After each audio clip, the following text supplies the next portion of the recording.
Bienvenidos, bienvenidas a esta presentación sobre la historia de la ética y de la ética cristiana. Se podría llamar esto también la evolución de la ética y la ética cristiana. Em, ¿Por qué estudiar esto? Sobre todo a estas alturas iniciales de la clase. El motivo de repasar la historia o la evolución de la ética cristiana es que si no lo hacemos, nosotros y nosotras vamos a asumir los términos de los debates actuales como si fueran los únicos términos posibles o como si fueran necesarios, como si la ética cristiana, según se nos ocurre la idea, fuera la única posibilidad de lo que es la ética cristiana.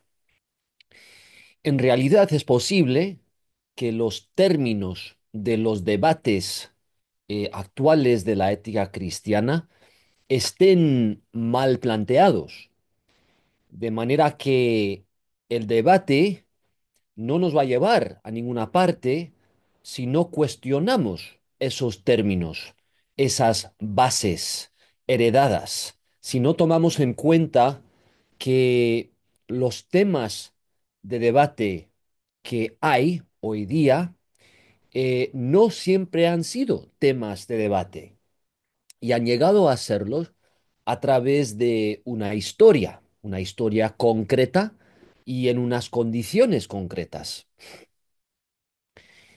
Si tomamos en cuenta la historia de la ética cristiana, la procedencia de los impulsos y términos actuales puede estar más clara y podemos entender mejor la crisis de la ética que nosotros hemos heredado en nuestra generación y que vamos a empezar a estudiar em, para un poco dar forma a el trayecto de nuestra clase. Tenemos que entender mejor la crisis de la ética que hemos heredado y analizar esa crisis en función de su historia para navegarla bien. Eso es un poco mi idea. Entonces, para entender la crisis actual, para entender la procedencia de los términos de los debates éticos actuales, tenemos que estudiar la historia de la ética y de la ética cristiana. De eso se trata esta presentación. Em, Hay un bosquejo que corresponde más o menos a las diapositivas que se ven en la pantalla. Si quieres bajar ese bosquejo para tomar apuntes o así, pues sería prudente. Bien, vamos a empezar. Eh, con lo que he intentado señalar como la vida del pueblo de Dios, la vida bajo autoridad moral divina, sin ética como tal. Estamos hablando de la vida de Israel según la revelación del Dios de Israel. Es una visión a grandes rasgos íntegra de la vida del pueblo de Dios como una comunidad sacerdotal, entre otras comunidades. Una comunidad humana en relación a la tierra y a los animales que realmente forman parte de esa comunidad. Una comunidad con responsabilidades colectivas e individuales y estructuras cambiantes. En la historia de Israel que encontramos nosotros en la Biblia, no hay un departamento de la vida o del estudio que se llama la ética. Toda la vida del pueblo del Dios creador se trata de vivir según la revelación del Dios del pueblo, según su presencia llamadora y liberadora en su historia y según las diferentes maneras en que esa presencia manda al pueblo, a través de mandamientos codificados y escritos, pero también a través de la memoria del pueblo y la esperanza del pueblo, y a través de ciertas instituciones ordenadas por la ley escrita, como eran el calendario, el tabernáculo y luego el templo en Jerusalén, el sacerdocio, la monarquía como institución problemática, la presencia de profetas que hablaban en contra de autoridades injustas y llamaban a ellas y al resto del pueblo a practicar la justicia mandada por la ley. Todo esto era, de alguna manera u otra, ética y abarcaba no solo la formación del interior de las personas, sino también las dinámicas de sus relaciones unas con otras dentro de la comunidad y también con extranjeros. También trataba la relación con animales y sobre todo con la tierra misma, que era fuente clave de la vida del pueblo y también una mediadora de la presencia de Dios. Como se pueden imaginar, el exilio em, tuvo grandes efectos en esta vida del pueblo de Dios, eh, porque ahora había que tomar en cuenta la revelación de Dios en circunstancias súper difíciles, condiciones de muerte en el lenguaje de la Biblia. Como consecuencia de la injusticia y la idolatría del pueblo a lo largo de varias generaciones, en el testimonio de las Escrituras, el pueblo fue invadido y desterrado, lo cual les obligó a aprender a vivir bajo gobiernos extranjeros y dioses ajenos. O sea, había que vivir como minorías de otras sociedades. El pueblo siguió viviendo bajo la memoria y esperanza y mandamientos de la ley de Moisés, con sus propias autoridades locales, humanas y profetas y demás, pero tenían que reinterpretar la memoria y esperanza y dirección de la ley de su Dios en nuevas condiciones, condiciones muy variadas, a menudo condiciones de mucha dificultad y opresión, en que recordaban su llamado a ser sacerdocio del Dios creador y comunidades de testimonio de ese Dios, entre otras comunidades con sus diferentes dioses. Así encontramos a los judíos y samaritanos en la época de Juan el Bautista y Jesús en el Nuevo Testamento.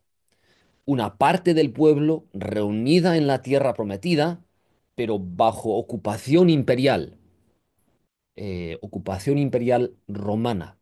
La mayoría del pueblo dispersa por todo el mundo conocido, sobre todo al este, en lo que hoy es Irak, Irán y hasta la India, pero también al oeste, en África y Turquía y Europa.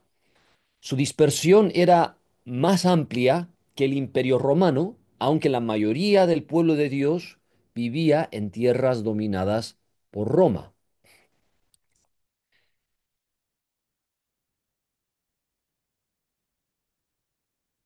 Las primeras iglesias cristianas em,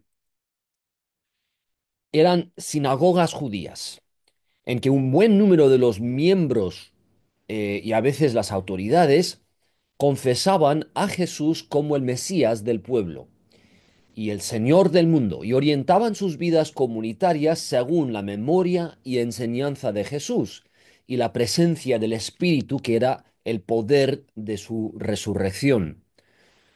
Como herederos de la tradición judía y seguidores del Mesías judío, em, estas comunidades eran guiadas por la ley de Moisés y los profetas. O sea, la ética seguía sin ser un departamento de vida aparte, sino la cuestión de toda la vida, cómo había que vivir a la luz de la revelación de Dios en diversísimas circunstancias y había mucho debate y conflicto sobre cómo interpretar y recibir esa revelación de su Dios, cómo entender la enseñanza de la ley y a la luz del escándalo del Mesías, del pueblo, quien después de encabezar un potente movimiento de revolución en la tierra prometida, fue ejecutado por un imperio idólatra. Pero luego, para la sorpresa de todos, el Dios de Israel lo había resucitado de esa muerte aplastante y vergonzosa, y su presencia, la presencia del Mesías resucitado, estaba rompiendo las cadenas demoníacas y romanas sobre la vida de el pueblo de este Mesías. Y hasta estaba atrayendo a gentiles en masa a unirse al pueblo del Dios creador en nombre de Jesús como Señor. Juntos, eh, los miembros de estas comunidades, eh, llenas primordialmente de judías, pero también con cada vez más gentiles en ellas, estaban siguiendo a un enemigo del Estado, que había sido crucificado como terrorista y estaban sirviendo a esa figura mesiánica como señor, aunque todavía había señores romanos y también señores regionales que controlaban las tierras y muchas instituciones donde estas comunidades vivían. Entonces, esa es un poco la situación de la ética, digamos, de las comunidades de los discípulos de Jesús, herederos de la tradición judía, tal como las encontramos en el Nuevo Testamento. Bien, eh, evidentemente hay ejemplos en el Nuevo Testamento u otras fuentes tradicionales cristianas de reflexión sobre cómo hay que vivir como cristianos, sobre la cuestión de la ética cristiana. Pero decirlo así, como si fuese un departamento separado de reflexión que se llama la ética, para mí ya es equivocarse, porque en el Nuevo Testamento y otra teología cristiana antigua no se pensaba en otra cosa que cómo los cristianos habían de vivir. Para las culturas de la antigüedad, tanto paganas como judeocristianas, ser formados en la filosofía o la teología significaba someter la vida a un maestro para desarrollar las virtudes necesarias en comunidad, eh, para así manifestar el fruto de la filosofía o manifestar el fruto de la fe cristiana, para vivir bien según las cualidades de carácter, las virtudes que esas comunidades aprendían del maestro. No encontramos, pues, tratados sobre la ética cristiana como tal en la Biblia o entre los cristianos de la antigüedad. No porque no se preocupaban por cómo dirigir a la comunidad cristiana o por cómo había que vivir. Simplemente no distinguían entre la teología y la dirección pastoral, entre lo teórico y lo práctico, como solemos hacer ahora. El tratado de Tertuliano, de finales del segundo siglo y principios del siglo III después de Cristo, tratado de él como obispo del norte de África, que se llama Sobre la paciencia, puede ser el primer escrito cristiano sobre lo que nosotros denominaríamos un tema moral, la virtud de la paciencia. Pero no está nada claro que para Tertuliano este escrito sea diferente del resto de su trabajo teológico y pastoral. Agustín, de finales del siglo IV y principios del siglo V después de Cristo, es quizás la figura más influyente en esta siguiente fase de la historia y evolución de la ética cristiana. en el estudio, digamos, cristiano de cómo era el Dios creador y por tanto cómo había que vivir en la tierra a la luz de la revelación de ese Dios. En su escrito, el escrito de Agustín sobre los morales de la Iglesia católica, es decir, la Iglesia universal de su época, San Agustín dice que la división de las virtudes entre los filósofos paganos se podía entender correctamente solo como formas distintas del amor único dirigido a Dios.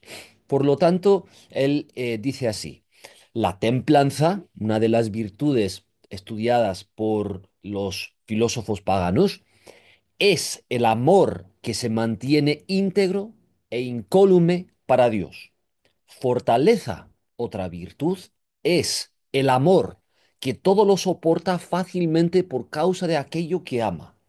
Justicia, otra virtud, es el amor que observa el orden recto porque solo sirve al amado.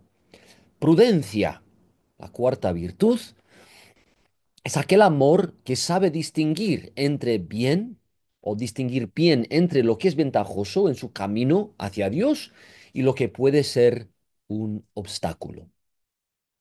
Entonces, aquí vemos la continuación de lo que el pueblo de Dios siempre había hecho según el testimonio de la Biblia. No se entendía la revelación de Dios como completamente independiente de las realidades culturales heredadas. La revelación de Dios no se dio al margen de la cultura humana, sino a través de ella, incluso a través de la cultura pagana. Moisés, si nos acordamos, había sido formado en la casa del faraón de Egipto antes de encabezar la liberación de su pueblo y aprendió luego de su suegro Jetro, un sacerdote de otros dioses de Madián, cómo organizar al pueblo de Dios para enjuiciar sus conflictos. Pablo, en el Nuevo Testamento, asume el orden doméstico de la sociedad griega, como estructurado por la relación entre marido y esposa, padres e hijos y amos y esclavos, aunque enseña a comunidades cristianas a habitar esas estructuras de una manera peculiar y quizá revolucionaria. De la misma manera, Agustín, aquí, a finales del siglo IV, principios del siglo V después de Cristo, está adaptando el pensamiento grecorromano sobre la virtud y lo está reinterpretando para presentar lo que es la virtud cristiana. Y para él, la clave, según el testimonio bíblico, es el amor. La vida humana, la ética cristiana consiste más que cualquier otra cosa en el amor. Para San Agustín, el amor es la forma de toda la ética cristiana, es la forma de toda virtud cristiana, es la forma de toda eh, cualidad de carácter cristiano que se está promoviendo y aprendiendo en las comunidades cristianas en el mundo. Bien, esta adaptación, como se pueden imaginar, no siempre era buena. Debemos recordar las muchas denuncias en la ley de Moisés y los profetas de la corrupción del pueblo de Dios por influencias gentiles que no enriquecían la vida del pueblo de Dios, sino que la empobrecían y la encaminaban hacia la idolatría y la fragmentación, la injusticia y la violencia.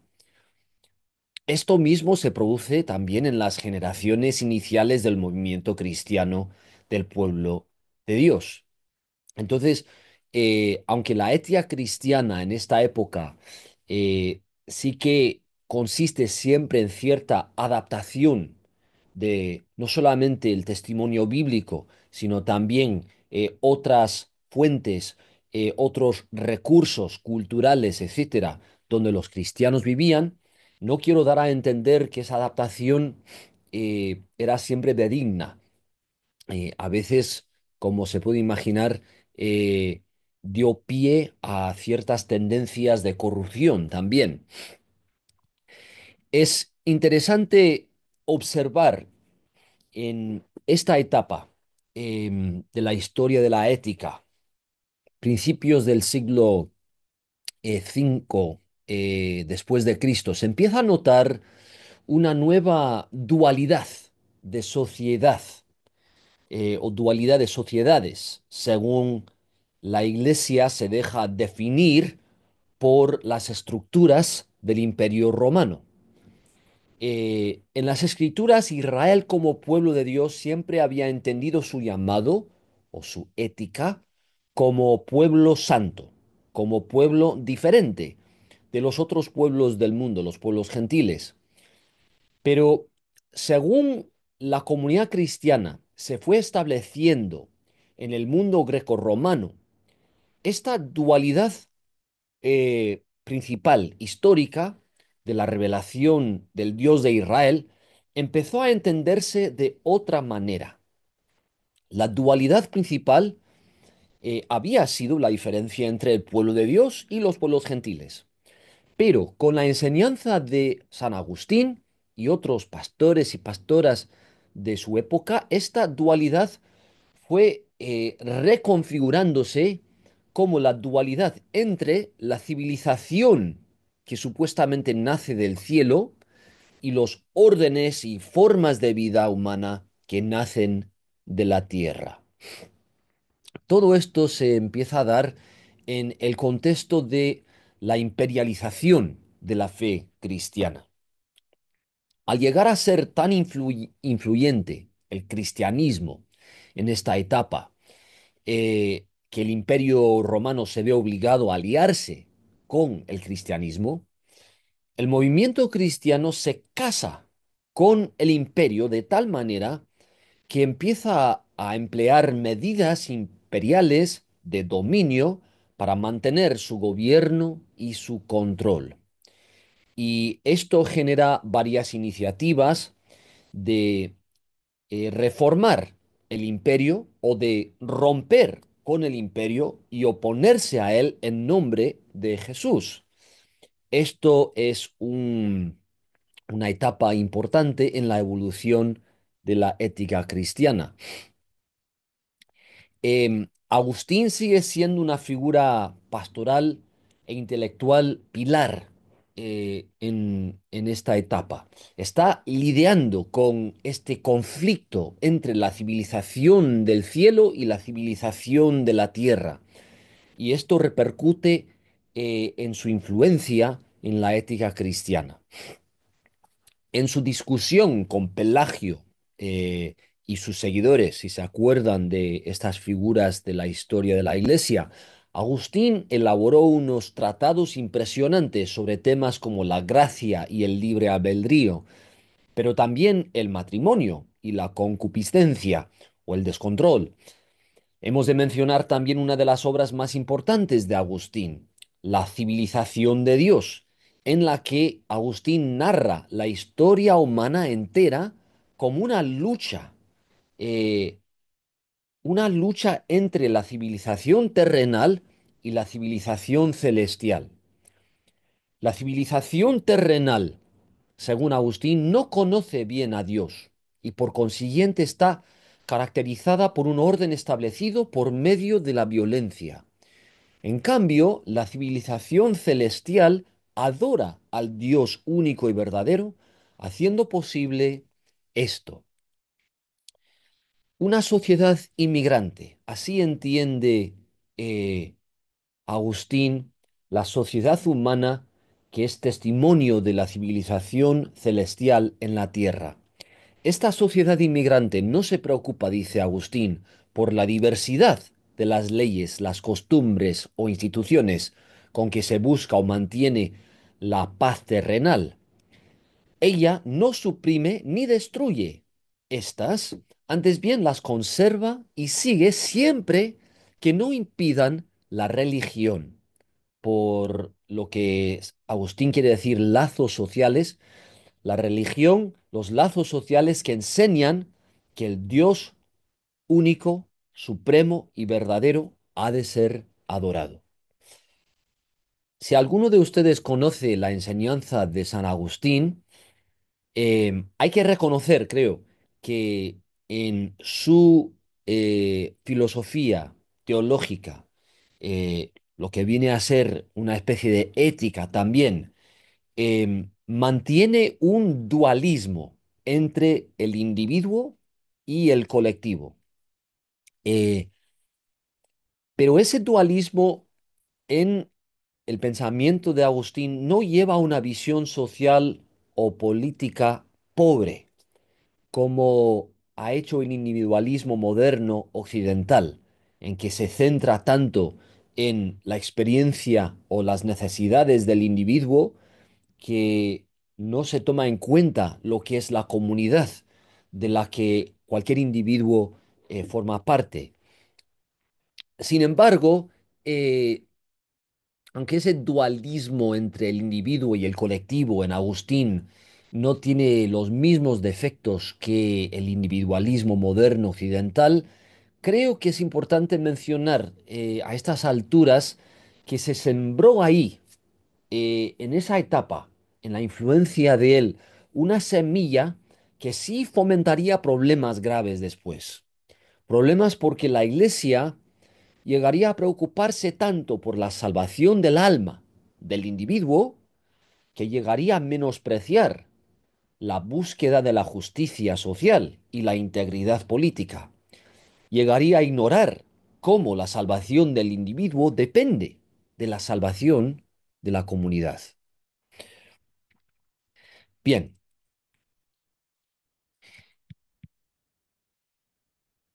la alianza entre el Imperio Romano y la Iglesia cristiana de esta época dio pie a un fenómeno de protesta a la corrupción imperial de la Iglesia, sobre todo la corrupción del cristianismo en las ciudades del imperio. Y este fenómeno de protesta fue la vida monástica. Eh, Se trataba de cierta separación de la sociedad imperial y la formación de comunidades de serio compromiso cristiano, muchas veces fuera de las ciudades del imperio. San Agustín mismo se unió a una de estas comunidades, y algunas de las comunidades monásticas de renombre se retiraban hasta el desierto para buscar vivir a la luz de la revelación de Dios y practicar la justicia desde ahí en contra de las corrientes potentes en las ciudades romanas. De estas comunidades surge el fenómeno de la tradición penitencial. Bien,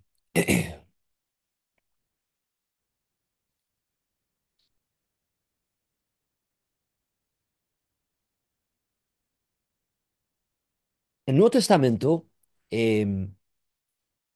como creo que eh, nos parece conocido a todos, busca formar a una comunidad santa. Y la iglesia antigua a veces echaba afuera a ciertos miembros de la comunidad a condición de que esos miembros se reformaran. Esto se ve, por ejemplo, en 1 Corintios 5 y es otra etapa importante en la historia y evolución de la ética cristiana, esta idea de la penitencia. Entonces, las comunidades que a veces echaban a ciertos miembros a condición de que se reformaran, luchaban por una política clara de cómo recibir otra vez a una persona excluida. Y esto se acordó formalmente en el Concilio de Nicea en el año 325. Esa política de restauración se concentraba en un periodo de penitencia por el que una persona excluida tenía que pasar para ser readmitida a la comunidad.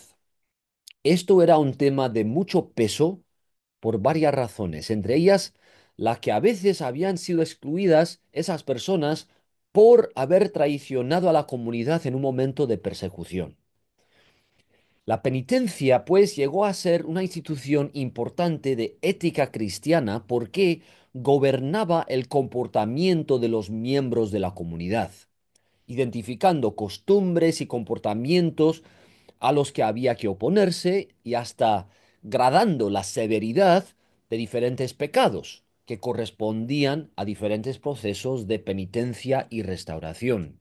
Pecados como idolatría, adulterio u homicidio requerían un plazo de penitencia pública que era bastante pesada y vergonzosa, y normalmente disponible solo una vez en la vida de una persona. La disciplina ética de la penitencia, si se puede llamar así, se centraba en el pecado y el arrepentimiento de la persona individual, pero no dejaba de tener su poder comunitario y político, porque era cuestión de la disciplina ética de la comunidad. Sobre todo cuando la Iglesia se atrevió a denunciar, por ejemplo, a una autoridad política y a excluir a la figura política de la Santa Cena, o a requerir otras medidas de restauración penitencial para una figura de un rango así. Em, una novedad surgió a raíz de esta práctica de la penitencia, que fue más que nada un accidente, pero un paso importante en la historia y evolución de la ética cristiana. Las comunidades monásticas, que se habían apartado del resto de la sociedad cristiana hasta cierto punto para buscar reformarse a sí mismos y al resto de la iglesia, practicaban la penitencia con bastante rigor. En estos monasterios, unos miembros eran guías, guías espirituales, como quien dice, de otros, y de esta dinámica surgió en Irlanda concretamente la práctica de la confesión privada de pecados a un sacerdote o a un anciano de la comunidad cristiana. El perdón de pecados dependía de una restauración o una penitencia adecuada por los pecados cometidos. Esta práctica dio lugar a una especie de libro que se llamaba un penitencial. Los penitenciales, pues, funcionaban como guías éticas para los que escuchaban los pecados de los miembros de la comunidad y mandaban una penitencia adecuada por los pecados cometidos y confesados. Los penitenciales eran libros muy variados en su forma y no se preocupaban mucho por exponer un razonamiento teológico por la penitencia prescrita. Por ejemplo, con respecto a la avaricia, leemos esto en uno de los penitenciales. Si un laico se lleva a un monje del monasterio furtivamente, lo secuestra, o ese laico tiene que entrar en un monasterio él mismo para servir a Dios, o sujetarse a la servidumbre humana. Otro ejemplo de lo que indica un penitencial: se tiene que restituir 4 veces el dinero robado de iglesias, 2 veces de personas seculares, es decir, personas no del clero. Los penitenciales como libros de ética cristiana eran muy diferentes según el momento y el lugar, pero unos misioneros irlandeses se llevaron estos libros por toda Europa y pronto llegaron a constituir una norma de la cristiandad y una especie de modelo de ética emergente. Aunque estos penitenciales, estos manuales, no eran teológicos en sentido explícito, sí que dependían de la convicción continua de que la iglesia de los bautizados tenía que ser una comunidad santa, una comunidad que como tal tenía cierto compromiso ético, formando su conducta como reflejo de la revelación de Dios. Los penitenciales eran sin duda susceptibles, de abuso terrible, pero se volvieron la forma en que la Iglesia estudiaba la complejidad del comportamiento cristiano a través de la casuística, es decir, la atención cuidadosa a casos concretos de dificultad ética. Y de esto se desarrolló la gran tradición cristiana que se conoce hoy día como la teología moral. Bien, bajo la guía del Papa Gregorio el Séptimo, esto ya en el siglo XI después de Cristo, se sistematizó la política de la Iglesia cristiana eh, a través de lo que se llamaba la ley canónica, junto con el desarrollo de Summa Confessorum. Es decir, se estaba sistematizando toda esta tradición penitencial, toda esta tradición de identificar ciertos comportamientos prohibidos y de requerir ciertos procesos de restauración y penitencia por ellos. La ley canónica formalizó las políticas de la Iglesia para la administración de sus estructuras y el pastorado de sus miembros. Los Summae Confessorum fueron manuales pastorales que ordenaban toda esa tradición penitencial para guiar a los pastores de las iglesias en la administración de lo que había llegado a ser el sacramento de la penitencia.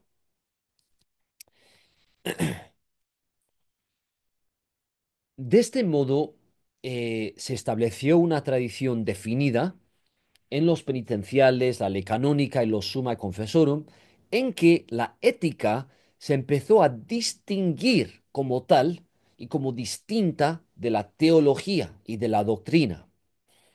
Es más, hacía falta la preparación especializada para cada una de estas tareas. Los abogados canónicos, por ejemplo, los teólogos morales y teólogos de doctrina, todas estas figuras tenían que recibir una preparación distinta y especial conforme a sus diferentes papeles en la iglesia. Sin embargo, estas tareas se mantenían unidas en el sentido de que su significado dependía de las prácticas de la iglesia. No se basaban simplemente en ideas sobre Dios. La ética no se llevaba a cabo independientemente de la teología o el contexto de la iglesia, ya que la teología moral daba por hecho el bautismo, la penitencia, la predicación y la Santa Cena como esenciales para la vida colectiva de la iglesia y para la formación personal de cada miembro de ella. Esta unidad de la teología y la ética está, aunque ahora llegan a ser, ¿no?, distinguibles hasta cierto punto, pero todavía unidas. Esta unidad está muy clara en la figura pilar de Tomás de Aquino del siglo XIII después de Cristo. Para muchos, las obras de Tomás, quiero decir muchos cristianos hoy día, las obras de Tomás de Aquino parecen muy técnicos y dogmáticos, como si no tuvieran nada que ver con la ética o la práctica. Pero la verdad es que esto no es una impresión muy consecuente con las obras de Tomás mismas, extractos de las cuales vamos a estudiar más adelante en esta clase. Em, Más tarde en el trimestre, quiero decir. En las obras más influyentes de Tomás, Tomás entiende a Dios como artista y toda realidad creada está siendo formada por él. Entonces, la ética cristiana para Tomás se trata de practicar el arte, digamos, del artista creador. Eh, Dice así en una de sus obras más influyentes. Todas las criaturas comparadas con Dios son como los artificios comparados con el artífice. Luego toda la naturaleza es como un artificio del arte divino. Pero no es contra la naturaleza de artificio que el artífice haga en él algo distinto, incluso después de haberle dado la primera forma.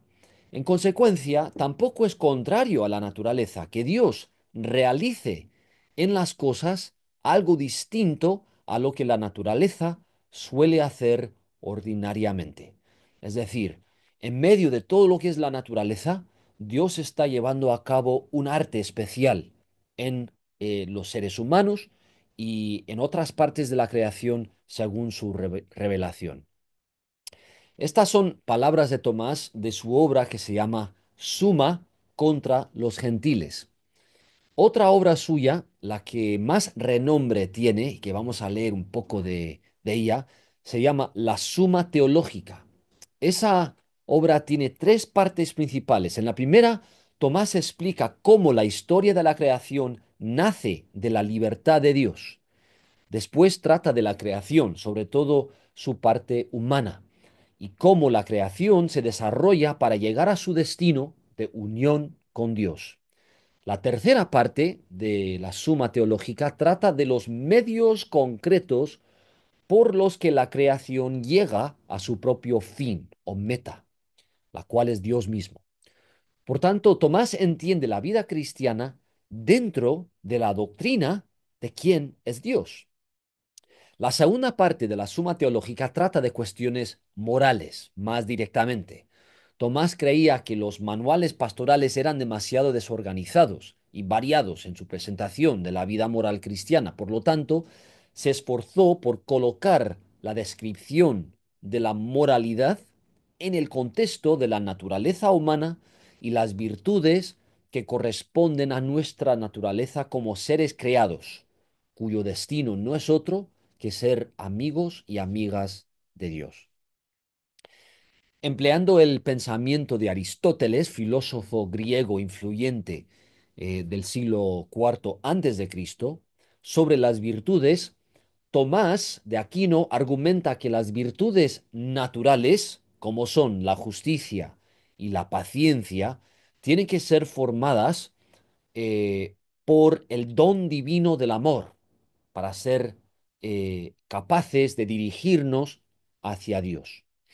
Más tarde, la presentación de Tomás fue perjudicada cuando la segunda parte de la Suma Teológica sobre la formación cristiana en la virtud fue abstraída y extraída de la obra entera y empleada como si fuera algo independiente. Como resultado, Tomás de Aquino fue ignorado o malentendido durante varios siglos después. Quiero dar una pausa aquí para resaltar algo que espero que haya surgido en la presentación hasta ahora. Si lo que he estado recontando en esta historia o evolución de la ética revela algo para nosotros, creo que revela que la ética cristiana se trata mucho más de cómo es una persona, de quién es, de cómo vive en su comunidad, que de dilemas morales así generales. O sea que la ética cristiana no se trata de resolver lo que hay que hacer frente a una situación o dilema difícil. eh, Eso igual sí que se aborda como un tema entre otros, pero todo este pensamiento de la ética cristiana se centra en la formación de las personas y de las comunidades. Se centra en la calidad de su vida, de su carácter, se centra en lo que es la virtud. Y eso igual debería llamarnos la atención, porque hoy día lo que se nos ocurre, que es el temario de la ética, y la ética cristiana en concreto, muchas veces es cómo vamos a tomar las decisiones correctas, cómo vamos a resolver los dilemas morales de nuestro contexto o de renombre. Y eso es, para mí, bastante diferente y aparte de todo lo que es la historia de la ética cristiana hasta este punto. Bien, espero que eso esté claro a estas alturas de la presentación. Vamos a pasar ahora a los efectos de la Reforma Protestante en la historia y la evolución de la ética cristiana.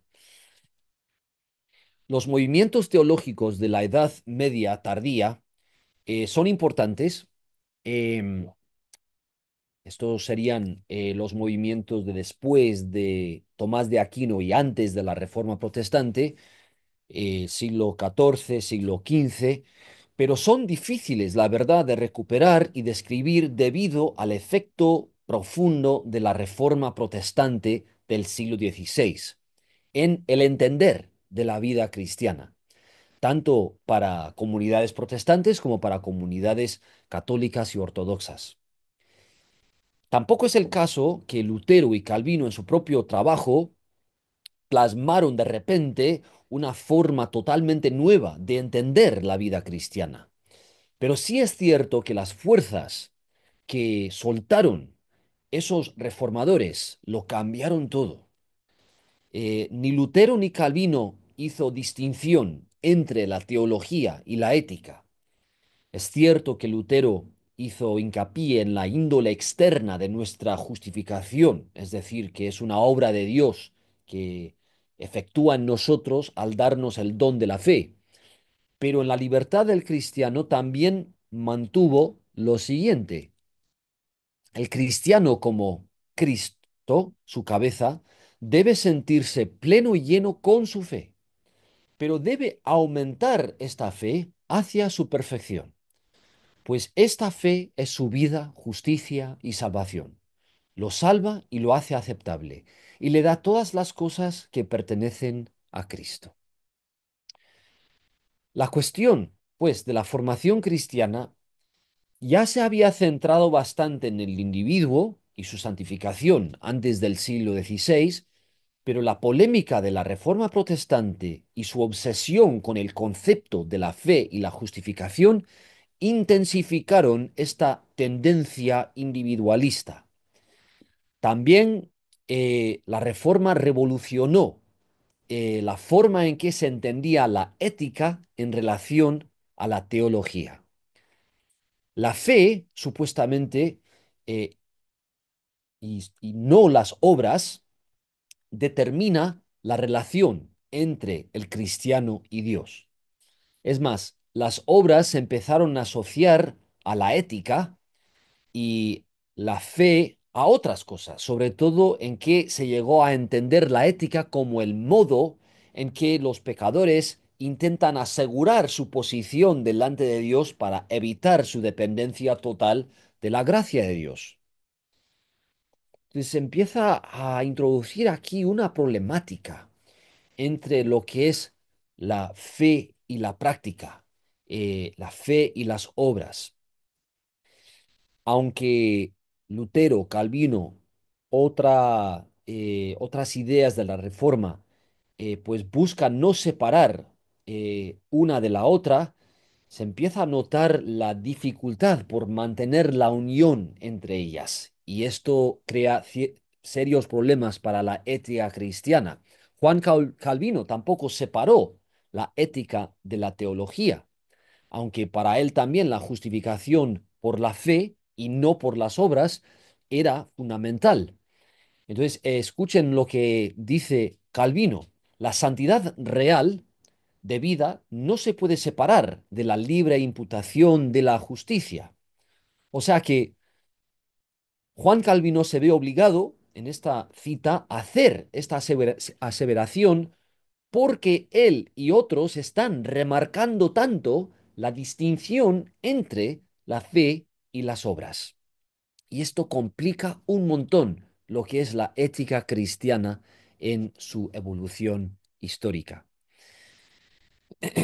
Resulta para los protestantes que la vida cristiana se fundamenta en una tensión entre la ley y la gracia. Hace falta la ley, pero supuestamente nunca podemos salvarnos a base de la ley y las obras que la ley manda, lo cual genera una especie de pobreza en la interpretación bíblica y teológica del comportamiento cristiano, tanto comunitario como individual.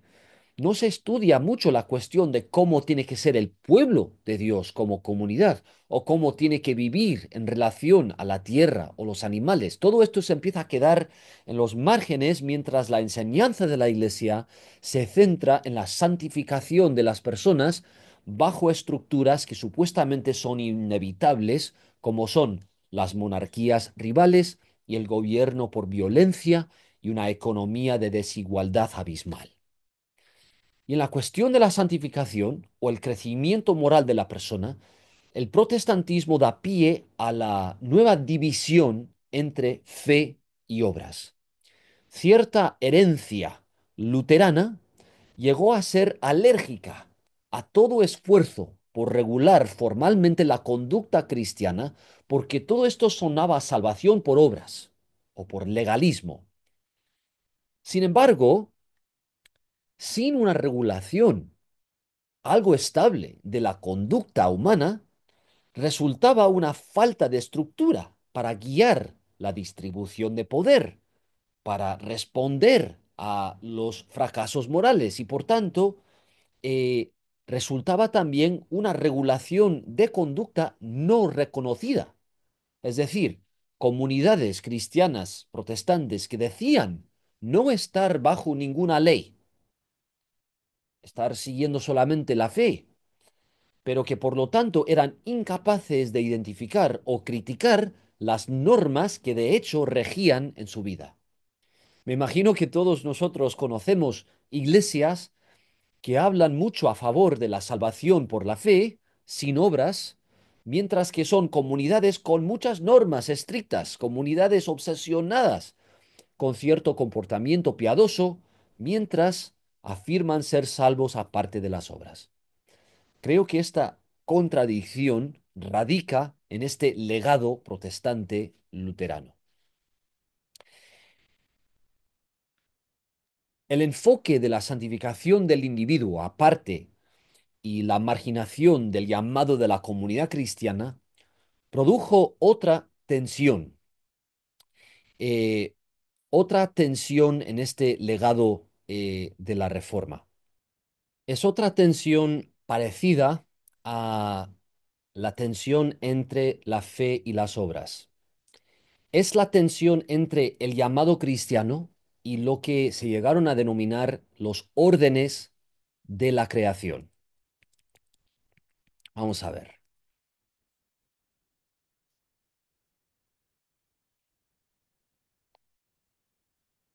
La tensión entre eh, el llamado cristiano y los órdenes de la creación. Por órdenes de creación queremos decir, por ejemplo, el matrimonio, el orden legal, el gobierno territorial establecido a través de la espada.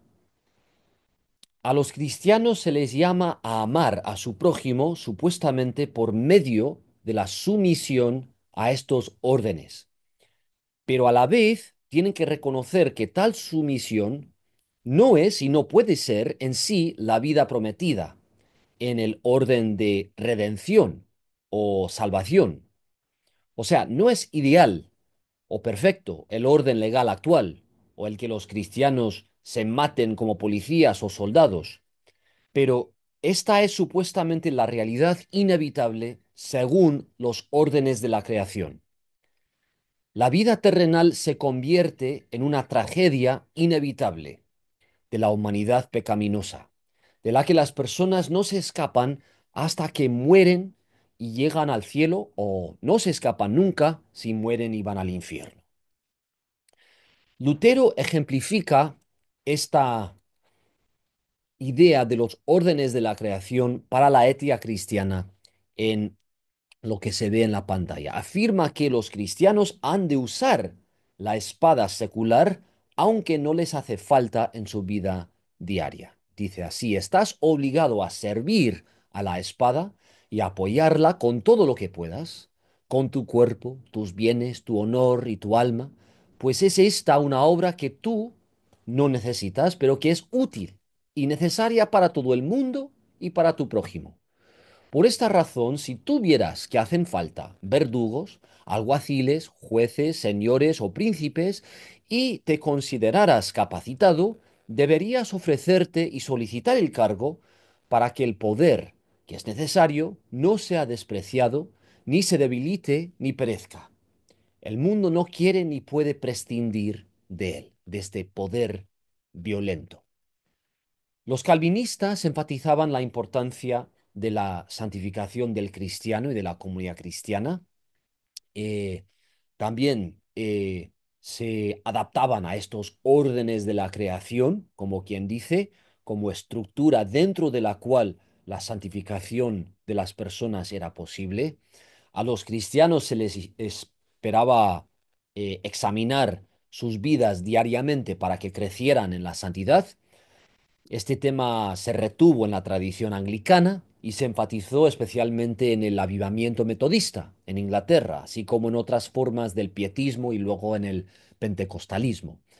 Así que está claro que la reforma protestante cambió el lenguaje de la ética, pero eran mucho más importantes, a mi juicio, los cambios producidos en la forma en que los cristianos se relacionaban con su mundo. Y vamos a pasar a explicar un poco esos cambios en la historia y evolución de la ética cristiana.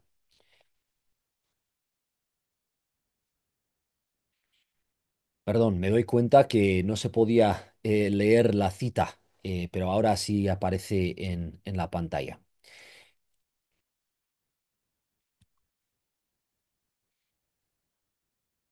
Bien, entonces vamos a estudiar ahora la fragmentación de estructuras de autoridad y el surgimiento de otras estructuras rivales como eh, expresión y secuela de la Reforma Protestante. Con la Reforma Protestante pasamos de una cristiandad afligida de varios tipos de corrupción, pero relativamente unida estructuralmente a un espacio cristiano de varios centros de poder rivales y relativamente independientes, unos católicos, otros protestantes, otros ortodoxos. A partir de esta transición era difícil hablar de una sola iglesia o un solo cristianismo. Las divisiones parecían indicar varias iglesias y varios cristianismos, los cuales en su rivalidad política y económica, unos con otros en Europa y en sus colonias en las Américas y África y Asia, se robaban y se mataban en guerras. Las estructuras políticas protestantes empezaron a llenar el hueco dejado por esta ruptura, formando sociedades relativamente independientes con sus propias instituciones de iglesia, gobierno, leyes, etcétera. Y en estas formaciones protestantes encontramos los principios de los proyectos Estado-Nación, proyectos de lo que hoy llamamos país, proyectos que ahora dominan la configuración geopolítica y social de nuestro mundo. Una consecuencia para la ética entre cristianos fue el concepto teológico y el respaldo teológico de estas estructuras estatales nacionales. Antes de la reforma protestante, había conceptos cristianos de gobierno territorial, policía, militar, etcétera. Pero debido a la tensa dualidad entre estructuras eclesiásticas y estructuras imperiales en una sociedad cristiana o en un sistema cristiano, el respaldo teológico de las estructuras de gobierno era diferente después de la Reforma protestante. Eh, Antes de la Reforma, el clero o los religiosos, como se llamaban, no podían emplear la espada directamente. Su poder económico también estaba limitado y era indirecto. Se entendía que el llamado de las estructuras eclesiásticas en la sociedad eh, fue frenar ciertas tendencias violentas y fomentar la vida pacífica y la piedad de una sociedad feudal, la fe de las personas y estructuras seculares, como se llamaban. Por eso el noble, por ejemplo, tenía que hacer penitencia después de participar en la guerra. Las estructuras de gobierno imperial se entendían como estructuras pasajeras, las cuales no funcionaban para santificar al pueblo o a las personas, sino para mantener un orden en el cual las estructuras de la iglesia podían fomentar la santificación. Está claro que antes de la Reforma Protestante había una colaboración entre lo imperial y lo eclesiástico, y esa colaboración estaba plagada de corrupción y poder violento, pero había una tensión también, una tensión que limitaba las ambiciones imperiales, la tensión entre la misión de la Iglesia y la misión del imperio, y esta tensión ya había empezado a desaparecer antes de la Reforma Protestante, como veremos en las cartas de Cristóbal Colón a la monarquía española, pero la Reforma Protestante consiguió aniquilar esta tensión por completo. A partir del siglo XVIII, el respaldo teológico de las estructuras de los nuevos estados nacionales protestantes atribuyó a estas estructuras un poder santificador. Como vimos en la cita de Lutero, que se me ha olvidado poner en la pantalla, lo siento, pero espero que hayan podido pausar el vídeo para ver esa cita. Em, Como vimos en ella, trabajar como verdugo o soldado era servir a Dios. La división más pertinente a la ética cristiana ya no era la división entre las estructuras de la Iglesia y las estructuras imperiales y feudales, sino la división entre un país y otro país, entre un Estado-nación y otro Estado-nación.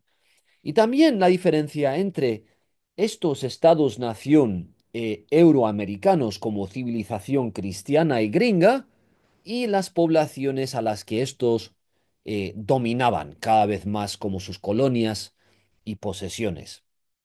Entonces, el protestantismo euroamericano tenía dificultades para frenar sus divisiones y con esta fragmentación empezó a crecer el número de comunidades y personas que dudaban de la integridad de las autoridades cristianas, no solo las católicas, sino las protestantes también. Les faltaba coherencia y estaban llenas de conflicto. Entonces, para aclarar, ¿no? Las dos cosas que quiero resaltar. La primera es que ahora se ha producido una especie de fusión entre proyectos de estados-nación cristianos, eh, por una parte, y lo que es el llamado eclesial. Eh, Estos se han fusionado de tal manera que eh, uno sirve a Dios por medio de servir a su país. Lucha por Dios por medio de luchar violentamente en la mili de su país. Esa es la fusión, ¿no?, que se ha producido con esta reconfiguración del mundo a consecuencia de la Reforma Protestante. Y a la vez, el otro tema que quiero resaltar es que esto empezó a generar un montón de conflicto en estas sociedades protestantes y con el tiempo también en las católicas. Conflicto entre lo que era el llamado cristiano por una parte y lo que estaba mandando eh, los poderes políticos, a veces por otra parte, y cierta duda con el tiempo, cierto rechazo a lo que era la tradición cristiana, religiosa y política, por el conflicto, por el caos que parece que estaba generando en el mundo. En esto se empieza a ver la evolución de la ética y la ética cristiana como un campo de investigación académica. Bien, eh, en en los siglos anteriores al XVIII, se podía expresar el patrón de vida del llamado cristiano en términos de la ley natural, pero aún así se daba por claro que la ley natural se podía entender únicamente como parte de la ley divina, tal como la Iglesia mediaba esa ley de Dios. Lo que se fue disolviendo después de la Reforma Protestante y con la Ilustración del siglo XVIII fue precisamente esta comprensión de la comunidad eclesial como el contexto imprescindible para dar orden a la vida cristiana y la ética cristiana. Por ejemplo, al perder el rito de la penitencia, se perdió la casuística protestante como actividad de teólogos. Tal pérdida no parecía grave siempre que se podía asumir que todos sabían qué es lo que significaba ser cristiano. Sin embargo, cuanto menos claro ha sido desde entonces entre los cristianos lo que significa vivir como cristianos, cuanto más se ha buscado hacer la ética como cristianos como una especie de disciplina aparte. Lo difícil es que no ha habido consenso sobre el contenido de la ética o cómo se ha de hacer.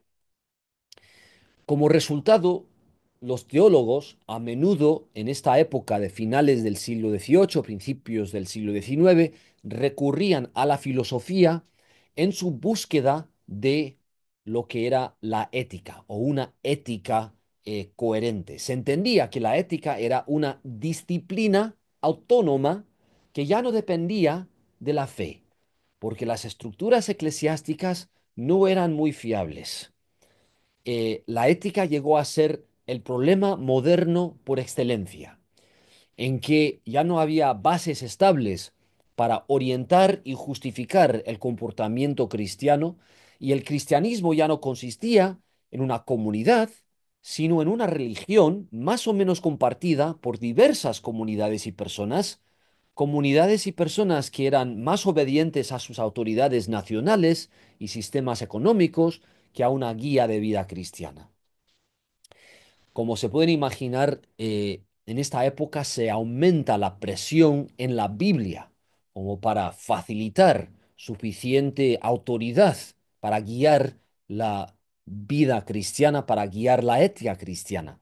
Pero la Biblia, independientemente de estructuras eclesiásticas, pues produce una diversidad casi caótica de interpretaciones conflictivas entre sí.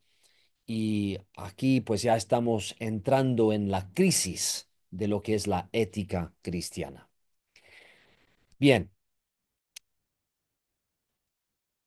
para el siglo XVIII encontramos a un eh, filósofo cristiano, por cierto, eh, Emmanuel Kant, que influye en la sociedad cristiana frágil de Europa y también en los gobiernos coloniales de América y África y Asia, sobre todo los gobiernos protestantes, pero también en los gobiernos católicos. El filósofo Kant argumenta por la autoridad de las personas cristianas seculares en contra de una autoridad institucional cristiana que se impone a las personas desde fuera. La ley de Dios, según Kant, no es eh, pues el control de la iglesia. La ley de Dios es un don de Dios, de cada ser humano. Cada ser humano es heredero de la ley de Dios. No hace falta que nadie se someta a autoridades externas cristianas como si fuera esclavo. Cada uno supuestamente puede pensar por sí mismo con el poder de Dios, con la ley de Dios que tiene en su corazón, aunque sí tiene que justificar su comportamiento como lo que todo ser humano tiene que hacer, según esa ley de Dios en su mente. Aquí estamos entrando en lo que es el movimiento de la Ilustración, que es un movimiento que busca la liberación del ser humano de estructuras opresivas de la religión y también de monarquías. Eh, entonces aquí también estamos viendo algo de la procedencia de los movimientos democráticos, etcétera. Pero como se puede imaginar, esto tiene gran influencia en lo que es la ética cristiana y supuestamente ahora la responsabilidad de cada persona individual de escuchar, decidir lo que es la ley de Dios, pero no como una isla, sino como miembro de una comunidad universal de los seres humanos. Dice así Kant sobre la ilustración. La ilustración es la liberación del ser humano de su culpable incapacidad. La incapacidad significa la imposibilidad de servirse de su inteligencia sin la guía de otro. Esta incapacidad es culpable porque su causa no reside en la falta de inteligencia, sino de decisión. y valor para servirse por sí mismo de ella, sin la ayuda de otro. Entonces, Kant está buscando resituar la autoridad de la ética, la autoridad de todo, sobre bases racionales, las cuales son la posesión de cada ser humano, supuestamente. Bien, entonces lo que sigue es el pilar de esta ética para Kant, el fundamento racional, objetivo y estable para el pensamiento y comportamiento correctos, lo que se llama su imperativo categórico. Me doy cuenta que lo que hago puede ser absoluta e incondicionalmente bueno en la medida en que mi voluntad es que lo que he hecho se convierta en ley universal. Otra versión. Este es el imperativo categórico. Lo que hay que hacer. Obra solo según una máxima tal que puedas querer al mismo tiempo que se torne ley universal. Entonces, aquí tenemos cierta idea de lo que es la objetividad. La objetividad moral sería lo que es correcto para todos, lo que es una ley universal. Kant fue una figura de una nueva forma de influir en la sociedad, la filosofía moderna. Los filósofos como Kant daban charlas en ciudades importantes europeas y sus ideas se exportaban a las colonias y los misioneros euroamericanos que trabajaban en ellas. Y la cuestión de cómo hay que vivir ante la desmoronación de las estructuras eclesiásticas llegó a ser una cuestión confiada cada vez más a filósofos como Kant que a los pastores de la Iglesia y sus tradiciones y no se tomaba en cuenta para nada las tradiciones de los pueblos indígenas que los cristianos europeos estaban colonizando. La ética era cada vez más una disciplina intelectual filosófica. Algunos de estos filósofos de la Ilustración, de esta nueva confianza en el ser humano independiente de las estructuras eclesiásticas, llegaron a la conclusión que la fe cristiana en sí ya no era digna de fe. Uno de estos filósofos sería el escocés David Hume, pero está creciendo un movimiento de rechazo de lo que es la fe cristiana y otra mentalidad de lo que es la secularidad. En la época de la Ilustración, a finales del siglo XVIII y principios del siglo XIX, los seculares ya no eran las comunidades y personas cristianas no eclesiásticas del cristianismo feudal.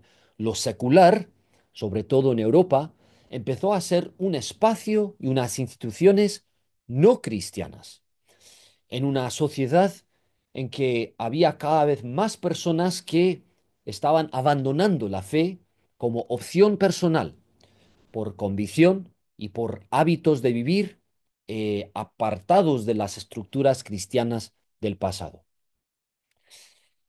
Ahora bien, será fácil, ¿no? Para nosotros y nosotras solo lamentar este cambio como un fracaso del cristianismo. Pero creo que hemos de dar una pausa antes de caer en una actitud solo de lamento de esta secularización de las sociedades de Occidente donde anteriormente había predominado el cristianismo. La ilustración es para mí una transformación moralmente ambigua. El rechazo de la tradición cristiana y la invención de lo secular respondieron a un fracaso moral de las estructuras cristianas, tanto católicas como protestantes. Está claro que estas estructuras eran en varios sentidos opresivas, y eso se notaba sobre todo en los espacios coloniales de los poderes católicos y protestantes. Entonces, igual habría que decir que ese fracaso moral no justificaba el abandono de la fe, pero sí lo hace entendible y debe de inspirar en los cristianos como nosotros no solo lamento, sino también arrepentimiento y humildad frente a los que rechazan la fe cristiana o lo que se entiende por la religión, porque parece ser una fuerza opresiva en el mundo. Las atrocidades del colonialismo cristiano, las cuales todavía estamos viviendo, forman parte de esta historia de corrupción cristiana, forman parte de la historia y la evolución de la ética cristiana. Y el colonialismo no sería entendible aparte de la visión cristiana misionera que lo animaba. En fin, el colonialismo solo aumenta las dimensiones del fracaso moral del cristianismo europeo y euroamericano del que estamos hablando. En todo caso, la invención de lo secular y un escepticismo creciente tuvieron un efecto enorme en lo que llamaríamos la ética. Para empezar, en tierras llenas de cristianos, ya no había solo ética cristiana, ahora había ética no cristiana y la influencia de filósofos que recurrían a otras fuentes fuera de la tradición cristiana para plantear la cuestión de cómo hay que vivir y hacer frente a los muchos problemas de su época, problemas de orden político y económico, problemas de formación moral, problemas de relaciones internacionales, problemas de autoridad nacional, regional y local. O sea, ya no se apreciaba un trasfondo teológico estable, ni estructuras eclesiásticas íntegras para nutrir el contexto de la ética. La ética, pues, llegó a representar el problema de la modernidad en sí, el problema de orientar la vida de una sociedad muy cambiante, una sociedad que estaba dejando atrás ciertas formas de opresión, pero a la vez fragmentándose y asumiendo otras formas nuevas de opresión. En este contexto moderno, la ética adquirió cierta autonomía, su propio espacio intelectual, ya que los sistemas de sociedad y pensamiento anteriores se habían desmoronado. Se empezó a convertir la ética en un departamento de estudio, entre otros. Y el contexto eh, en que esta idea de la ética estaba tomando forma eh, es un cristianismo europeo moderno eh, en que la misión humana de la civilización es lo que gobierna la imaginación cristiana europea y luego euroamericana. Como veremos más adelante con la ayuda de Elsa Támez, la semana que viene, me parece, el colonialismo cristiano, junto con la fragmentación de la cristiandad católica imperial, eh, cambiaron la visión de la tarea cristiana. Con tanta fragmentación eclesiástica y teológica era cada vez más difícil hablar de Dios con coherencia y se empezó a hablar más de lo que creemos conocer, es decir, de nosotros mismos, del ser humano como fuente, inicio de la ética. La ética en la modernidad era menos cuestión de cómo servir a Dios y más cuestión de cómo ser humano, como si estas cuestiones fueran dos cuestiones separables, la de servir a Dios y la de ser humano. Eh, Porque parece que la cuestión de cómo servir a Dios eh, carecía de sentido. Respecto a la tarea cristiana, era menos cuestión de la santificación de las almas, de la armonía de diferentes sedes de poder cristiano, y del dominio cristiano en contra del poderío de los herejes musulmanes, como en la época medieval. Al principio de la modernidad, la tarea cristiana era más cuestión de cristianizar la tierra entera según el molde heredado de la sociedad blanca europea, sobre todo de cristianizar a las sociedades indígenas anteriormente no conocidas. Esta era la misión en que los cristianos se imaginaban la ética. Esta cristianización se ha entendido en términos de la civilización de Occidente y los estados nacionales rivales cristianos de Europa y luego también los de las Américas han competido entre sí para ser el pueblo más civilizado y civilizador. Así se ha entendido la tarea del pueblo de Dios desde sociedades que manifiestan cada vez más escepticismo sobre la tradición cristiana establecida, sobre lo que se ha llegado a imaginar como religión. Entonces, esto es importante porque me parece que nos ayuda a entender cómo la ética cristiana ha asumido una serie de cuestiones típicas de la imaginación de cómo mantener la civilización, de cómo seguir los modelos de desarrollo de Occidente. Y esto ha entrado en una variedad de conflictos con lo que es la tradición cristiana, aunque creo que una buena parte de lo que es el cristianismo occidental ha asumido esa mentalidad de la misión de civilizar al mundo, o de representar la civilización como su tarea cristiana, como su llamado cristiano. Y así es como se ha producido una fusión entre una mentalidad colonialista y la ética cristiana.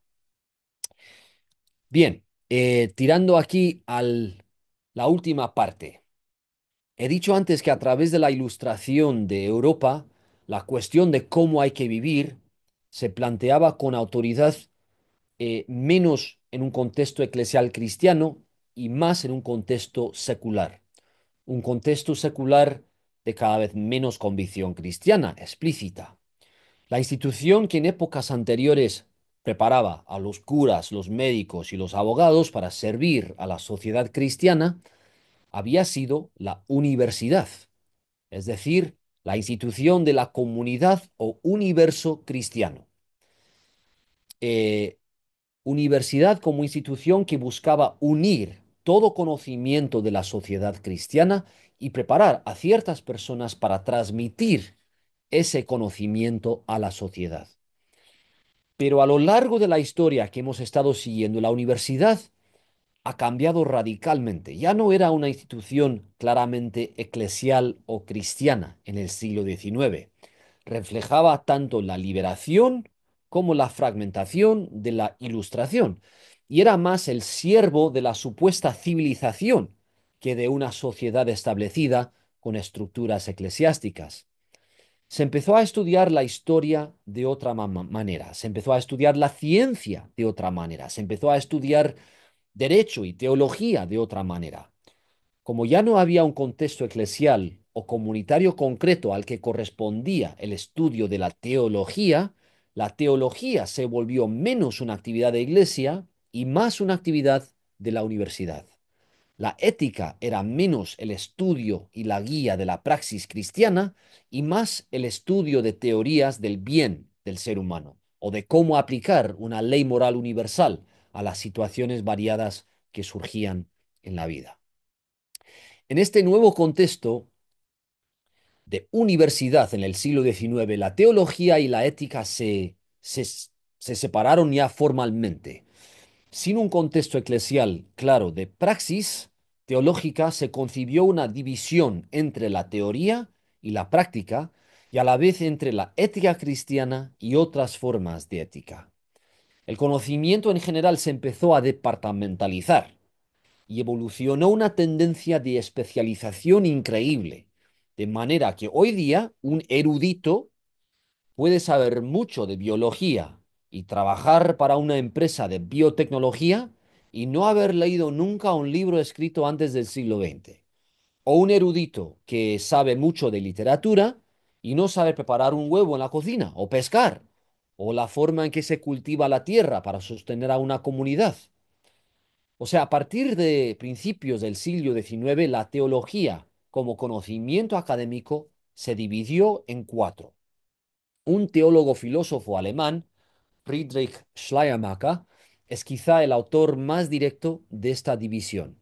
Las cuatro divisiones de lo que es la teología son la teología sistemática o dogmática, la Biblia, la historia de la Iglesia y la teología práctica. ¿Les suena? Esta división sigue con nosotros y gobierna un poco lo que es el programa de las instituciones teológicas. ¿Y la ética? ¿En dónde encaja? Eh, ¿Encaja en uno de esos cuatro departamentos de la teología? Bueno, esa es ya la crisis, ¿no? Que hemos heredado y que estamos buscando navegar nosotros en esta clase. Em, Quiero terminar con un poco lo que vimos en la primera semana de los escritos de Barth, porque Barth está reaccionando a esta historia, esta evolución de la ética cristiana y también la crisis que esa historia ha producido. Entonces, tengamos en cuenta esa revolución de Barth y también otra revolución que es la de la liberación, la teología de la liberación. Barth rechaza la fragmentación del conocimiento, el departamentalización del conocimiento, aunque él sí que es protestante y abraza la crítica protestante de la opresión católica romana. Insiste en el fundamento de la revelación de Dios para poder hablar cristianamente del ser humano y de todo lo demás. Rechaza las supuestas bases independientes de los nuevos departamentos universitarios de conocimiento, entre ellos los de las ciencias sociales, aunque estos campos de investigación tienen mucho que aportar, según Barth. Si bien podemos aprender de esos métodos de investigación, los cristianos, dice Barth, no podemos concederles una autoridad fundamental, sino que hay que adoptar lo que nos enseñan con crítica y cuidado según la búsqueda del reino de Dios, basado en la revelación de Dios en Israel y en Cristo.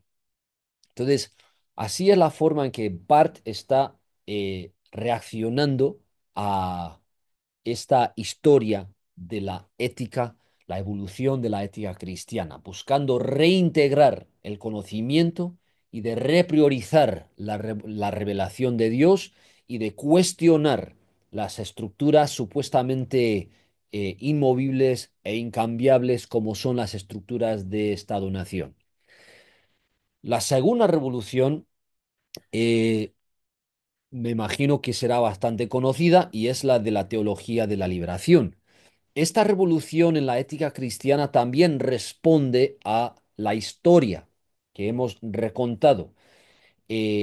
Responde con un rechazo de una teología teórica y especulativa que no sepa hablar de Dios en medio de los pobres, que no sepa hablar del Dios liberador, del Dios que se opone a la opresión, aun si es opresión cristiana, o sobre todo porque es opresión cristiana. La teología de la liberación está dispuesta a echar mano, pues, a ciencias modernas, ciencias sociales, entre otras, ciencias no teológicas, para recuperar las muchas dimensiones de la vida que los cristianos, según la tradición, eh, hemos ignorado, pero que según la revelación de Dios hemos de tomar muy en serio. Ciencias sociales, por ejemplo, sobre economía, política, psicología, etcétera. Dimensiones de la vida descuidadas por la cristiandad y la teología euroamericano del pasado, según esta revolución de la teología de la liberación. Sin embargo, como se pueden imaginar, apoyarse tanto en las ciencias sociales sin cualquier orientación teológica corre riesgo de ser consumido por la fragmentación moderna y por asumir unos fundamentos de conocimiento sordos a la revelación. Recordemos que, según Pablo, la verdad de la vida, el Evangelio de Dios, es necedad o locura para la sabiduría humana. Está claro que la cruz del Mesías fue locura para el imperialismo y el colonialismo cristianos, pero la cruz es locura también quizás para las ciencias sociales modernas y algunas visiones de la liberación. Esto nos empieza a señalar la crisis de la ética y de la ética cristiana, crisis que nosotros y nosotras en esta clase hemos heredado, en nuestras sociedades y nuestras iglesias hemos heredado y tenemos que navegar de alguna manera. Parece que carecemos de autoridades o estructuras o interpretaciones de la Biblia en común que podrían guiar nuestra ética. Parece que la ética acaba siendo lo que se le ocurre a cada uno, o el efecto de estructuras conflictivas de política, economía, sin más. ¿Cómo vamos a responder nosotros y nosotras a la inmensa variedad de autoridades e ideas en conflicto entre sí? La ética cristiana no puede evitar esta crisis que hemos heredado y el análisis de ella será nuestro propio tema. Muchas gracias por su atención y habrá tiempo en la clase, en la sesión de clase, para sus preguntas e inquietudes.